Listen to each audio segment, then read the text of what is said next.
नमस्कार दोस्तों जैसा कि आप सभी को पता है, हरियाणा में 42 दिनों की क्लर्क हड़ताल के बाद हड़ताल को स्थगित करना पड़ा था किन्हीं कारणों की वजह से।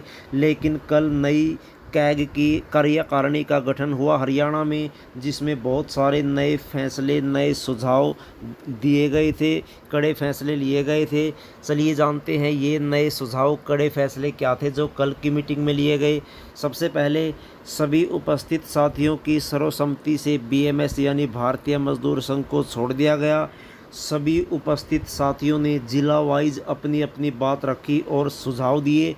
22 के 22 जिलों में जो मीटिंगें हैं वो रखी गई थी आंदोलन की आगे की रणनीति के लिए, और उसमें जो भी नए बेहतरीन सुझाव आए आंदोलन को आगे चलाने के लिए वो दिए गए, राज्य कार्यकारिणी तक पहुंचाए गए सारे के सारे सुझाव।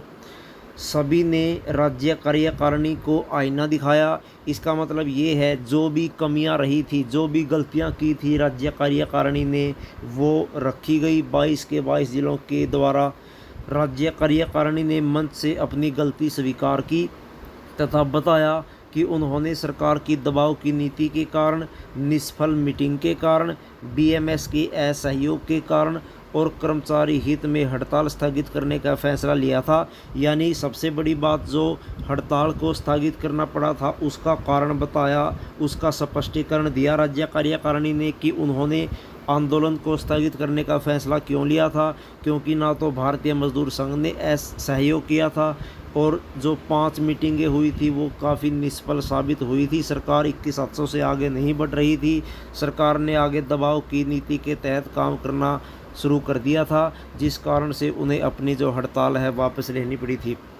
उसके बाद अगला जो फैसला हुआ, राज्य कार्यकारिणी ने नैतिकता के आधार पर सामूहिक इस्तीफा दे दिया था, लेकिन सभी 22 के 22 जिला प्रधानों ने बहुमत के आधार पर पहले वाली कार्यकारिणी के कुछ पदाधिकारियों को दोबारा मौका देने का फैसला किया। क्योंकि सरकार ने जो 3 महीने का समय लिया है उसमें सारा का सारा जो समय है नई कार्यकारिणी के गठन में ही बीत जाता, इसलिए बेहतर यही था पुरानी कार्यकारिणी ही बेहतर ढंग से आगे काम करे। हालांकि कुछ नए साथियों को ज़रूर लिया गया है इस कार्यकारिणी में। सभी साथियों ने एक आवाज़ में आंदोलन को दोबारा जीवित करने की शपथ ली। प्रत्येक ज़िले से एक साथी का चयन कोर कमेटी में लिया जाएगा, जिनके पास पावर होगी कार्यकारिणी के सदस्य को हटाने की। कोर कमेटी में एक स्टेनो भी लिया जाएगा। कोर कमेटी में रेवेन्यू विभाग सभी कमिश्नरी से भी एक साथी होगा।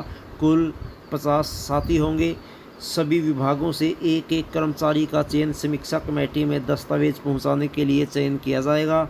एक नए सदस्य देवेंद्र खुंगा जो शिक्षा विभाग में क्लर्क हैं, उनको सलाहकार के तौर पर राज्य कार्यकारिणी में शामिल किया गया है। इस नए सदस्य को शामिल किया गया है देवेंद्र खुंगा को।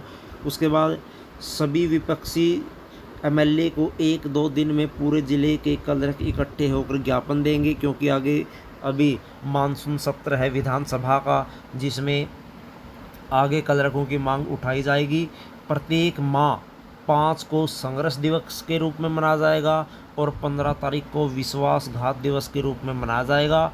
प्रत्येक महीने में एक गेट मीटिंग का आयोजन किया जाएगा, वह सरकार को चेताया जाएगा। तो दोस्तों, ये बड़े जो फैसले थे, बड़े जो सुझाव है कल की राज्य कार्यकारिणी मीटिंग में लिए गए थे, जिससे आगे की आंदोलन की रूपरेखा को एक गति मिलेगी, धार मिलेगी और 35-400 की जो मुहिम है कैग के द्वारा जो चलाई गई है उसको पूरा करने का जो प्रयास है वो किया जाएगा। तो दोस्तों, देखने वाली बात होगी कि क्या सरकार आने वाली 3 महीने में जो कमेटी बनाई गई है उस पर आगे कार्रवाई करते हुए खुद ही क्लर्क को बढ़िया ग्रेड देती है, या फिर क्लर्क एक बार फिर से आंदोलन करने पर मजबूर होंगे। उम्मीद करते हैं आपको ये वीडियो पसंद आई होगी। मिलते हैं नई वीडियो में, तब तक जय हिंद, जय भारत।